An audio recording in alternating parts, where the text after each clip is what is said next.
So, hello, we are live, and I am just going to have a go at clicking and putting the link for something that I'm going to tell you about actually in the chat box. So, hopefully, anybody watching will be able to see this and it'll be here automatically rather than you waiting until the end of the episode. So, welcome to this week's episode of Thrive Live. How are you? How are you?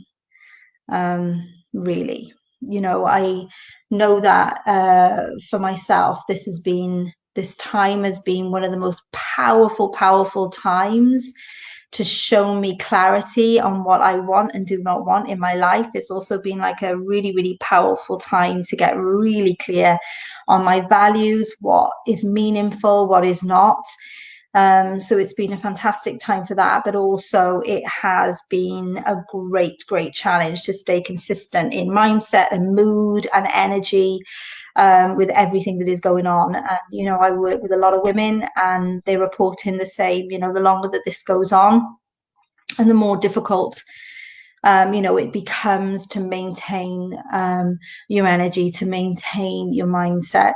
The level of resilience that is required from all of us right now is really high, and it is really easy with what is going on out there in the world right now to feel trapped, limited, frustrated, super angry, and to be really in a mindset of victimhood, right? Because the truth of the matter is, this is hard right now, and to try and sugarcoat it and say anything different, I believe is inauthentic. It is a challenge for the majority of us right now. But today I want to talk about the fact that there truly is a lot of freedom to have right now, which sounds crazy, right? Because out there in the world, there seems to be less and less freedom, more and more restrictions. But the freedom that I'm talking about right now is the freedom that can be had when you are exercising your personal choices, which is really what we're going to be talking about right now, because you've got more choices than I'm guessing most of us or you are exercising. Now, before I go ahead, for the benefit of people that have never watched an episode before and they've got no idea who I am at all, my name is Cora Darlington. You can see it right on the top there. I am a intuitive coach. I guess more and more a spiritual mentor. I work specifically with women, and I work specifically with women who are struggling with or recovering from what we call burnout. Okay. And so that is what I do. So I am really keen to just be getting on now with talking about our choices.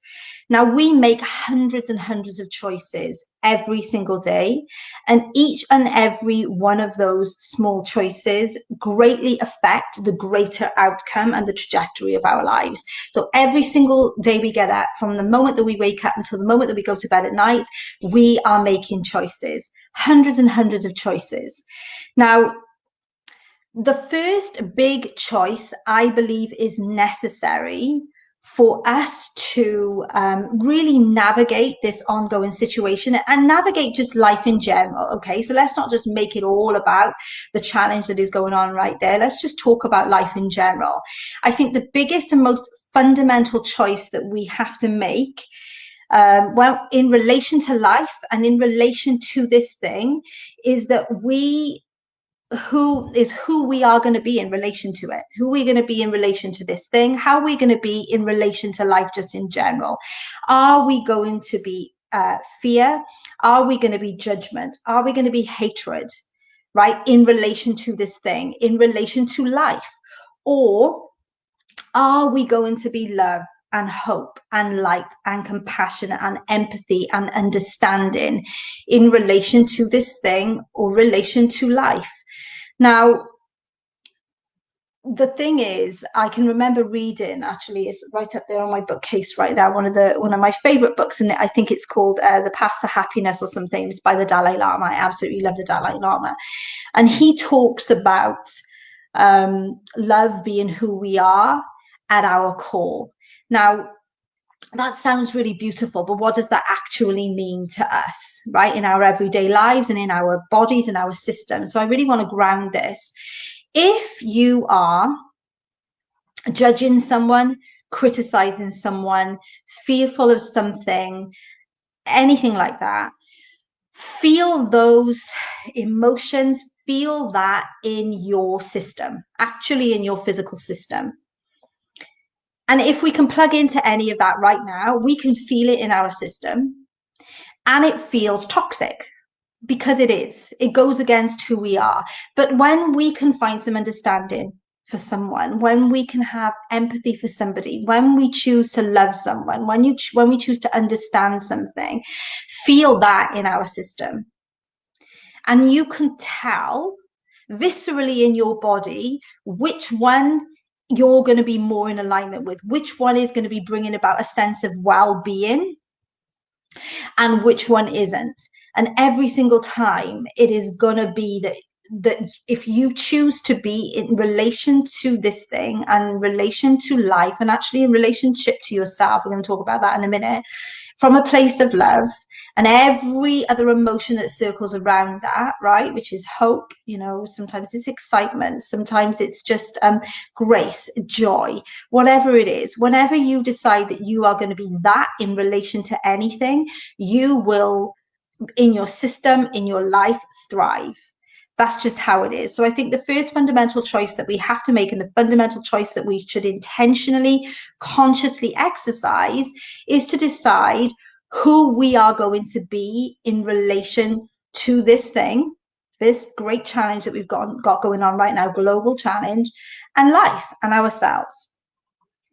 Now, if you are going to choose to be love in relation to everything, there are some choices that you can make right now that are going to support that positioning, that are going to support that intention, that are going to support that well-being. So the first choice is choices around what you are consuming. That is more important now than it has ever been. So the first thing I'm going to talk about is mainstream media. Now, it isn't new that media mostly only reports drama, pain, lack, chaos. It is because as human beings, over our evolution, we've developed a really dysfunctional appetite for grim and drama and all the rest of it, right? Now, because of that, the media uses our addiction to it, our focus for it, and keeps on delivering us the same stuff. Now, media right now is absolutely a huge energy for fear. There is no two ways about that. So exercising your choices around what you're doing, what you're consuming in terms of mainstream media. Now, what I'm going to say about this is, I was brought up in a working class family. My dad was a coal miner. My mum was a nurse. The news was on all the time in our house, especially during times like the miners' strike and things like that. It was on all the time. And it was drilled into me that if I wanted to be a stand-up citizen, if I wanted to be responsible, I needed to be watching the news. Now, it was on in the morning, it was the news at 10 at night, it was on all the time. It's only as I got older that I realized how unbalanced the media is, how constructed it is to have us in fear constantly, that I made a really intentional, conscious decision quite a few years ago now to not watch the news. Now, I don't watch the news, but I'm still well aware of everything that's going on in the world, because bad news, whatever it is, travels fast and you will find out about it. My well-being 100% has been so much more easy to regulate and support by not watching the news all the time. And if you really feel like you've got to watch it, can you be boundaried around it? Can you go to just like a news site and just go in for a couple of minutes a day, find out whatever it is you need to find out, and then get off? Okay, so it's not just mainstream media, it's TV. What are you consuming on the TV. Now, you might not be watching the news, but you could be watching things, for instance, like stuff on serial killers or dramas where there's some horrible things happening. Now, we might not think anything of that because we're like, oh, I find it really interesting. But your mind is so fragile, so fragile. So if you are feeling already fear, if you're feeling anxiety, if you're feeling any of those things, watching anything that's resonant with any of those emotions, any of that energy, any of those feelings is not helping you. It is working against your natural ability to feel positive and hopeful and optimistic, which we really need to feel right now. Okay, so mainstream media, TV, also social media. You know, I use social media in my business. I've got a private Facebook page, you know, all of that stuff. But I have had to learn to be really, really boundaried around social media for sure. I'm not going to go to war with tech because I think tech is a fantastic thing. It allows so much connectivity, but also it allows for us to be involved in literally millions and millions and millions of people's opinions, behaviors, you know, all of that. I liken it to, if you think about a rapids, like a fast moving rapids, you have only got to put your finger in it or your toe in it and the whole thing will just carry you away. Well, social media is like that. You've got to think about the millions and billions of people that feed into those platforms, all with their collective energy, which the collective energy right now is panic and chaos and fear.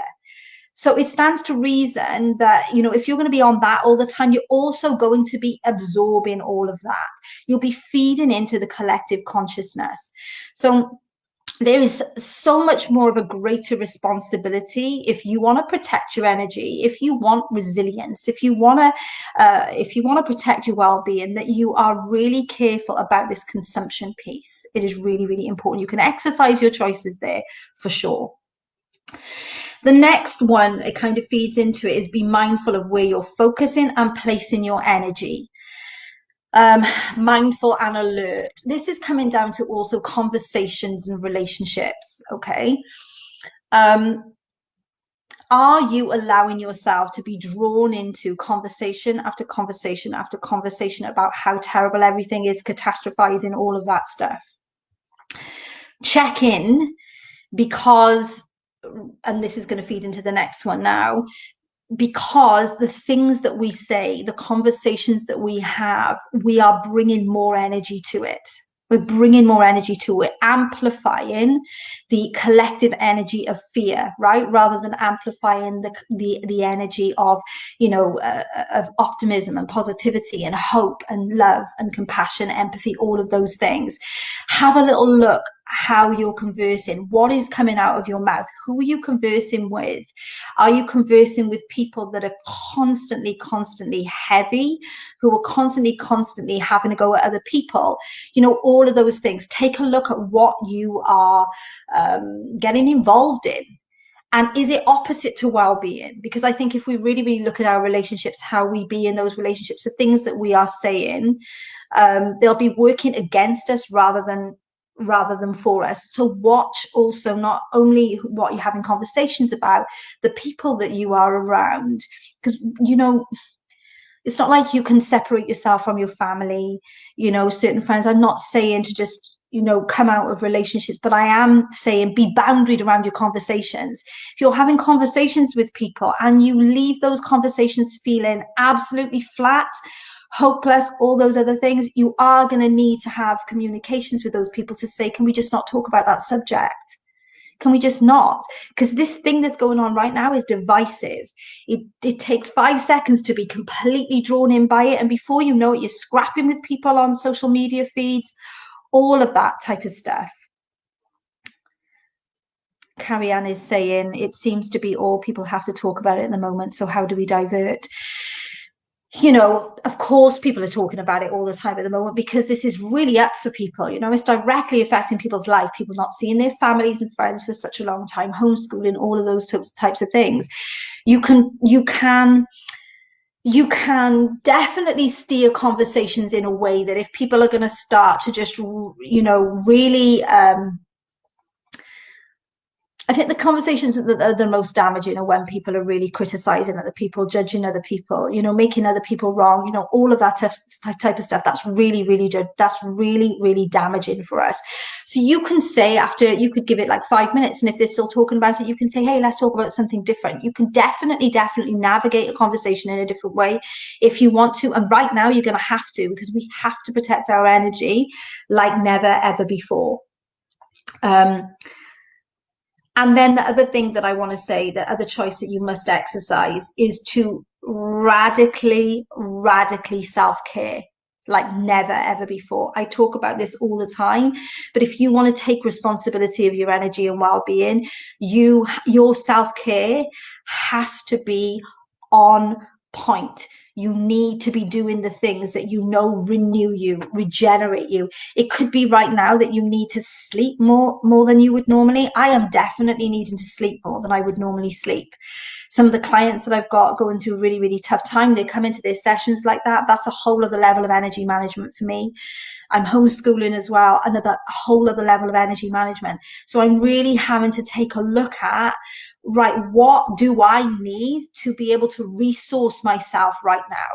Because that's coming out of victimhood and self-empowerment, right? Just really, really taking responsibility of what is going on right now and what I need right now. And I really, really suggest that you are all asking yourself that question constantly. Okay, because like I said right at the beginning, the level of resilience that we all need right now is real. Like it's higher than we've ever needed it before, I guess.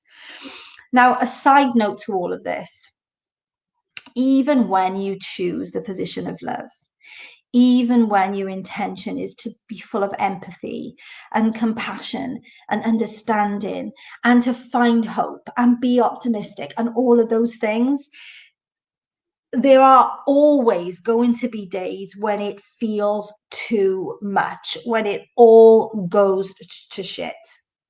That's the reality of it. And on those days,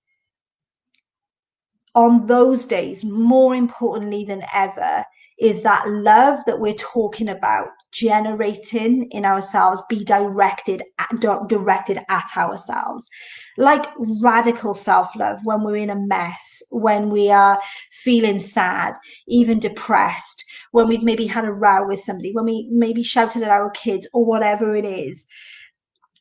This love piece, how you most generate love into the world is to be love for yourself first and foremost. In fact, if there's no love for yourself first and foremost, you almost haven't got it to extend out into the world, not in a not depleted way anyway.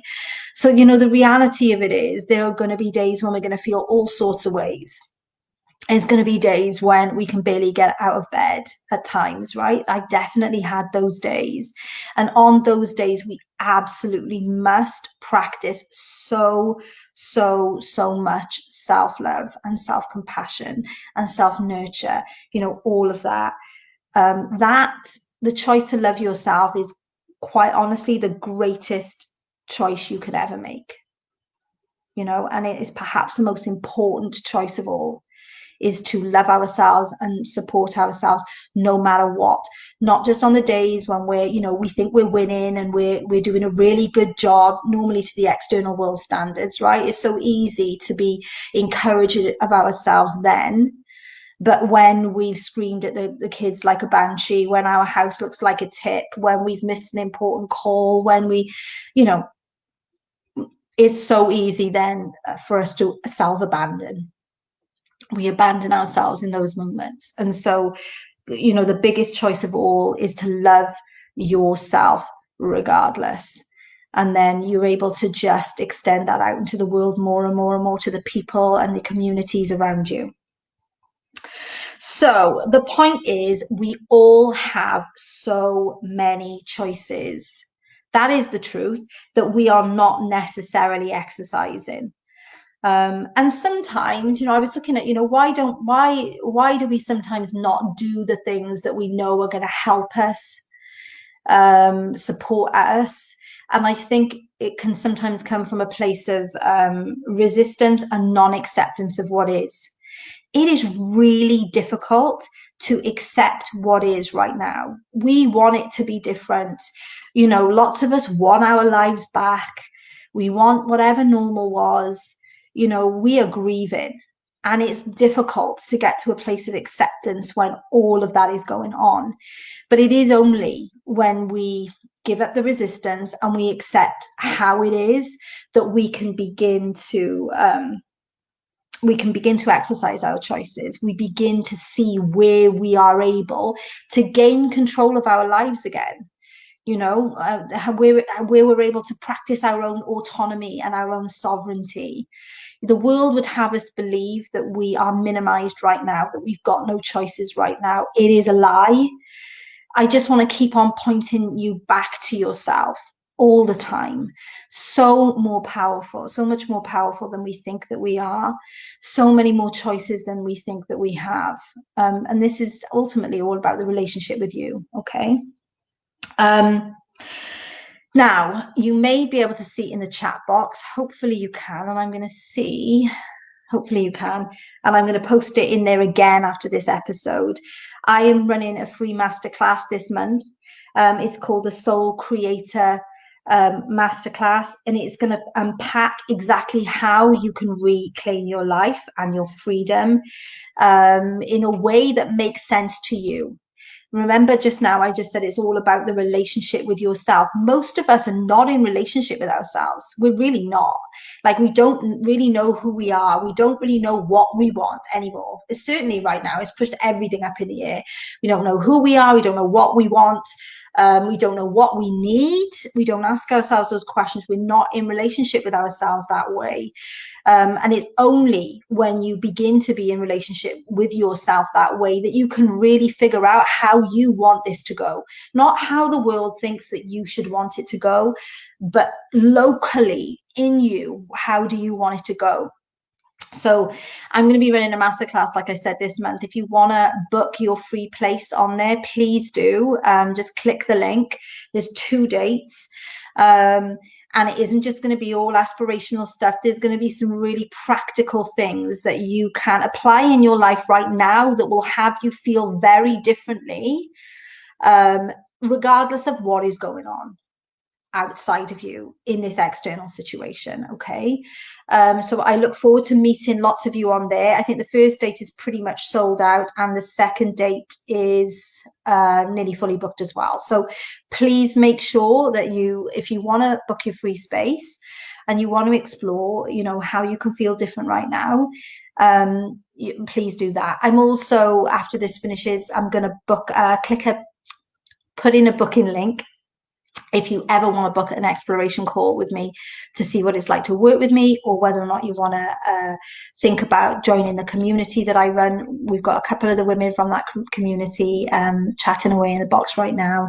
It is an incredible, incredible sisterhood community full of, you know, unconditional support, very different women with lots of different experiences, lots of different, you know, belief systems around this stuff right now, but yet there is this grounding of just support and encouragement there. There's also lots of training that goes on in that space. There's lots of coaching that also goes on in that community. So there's lots going on in terms of support.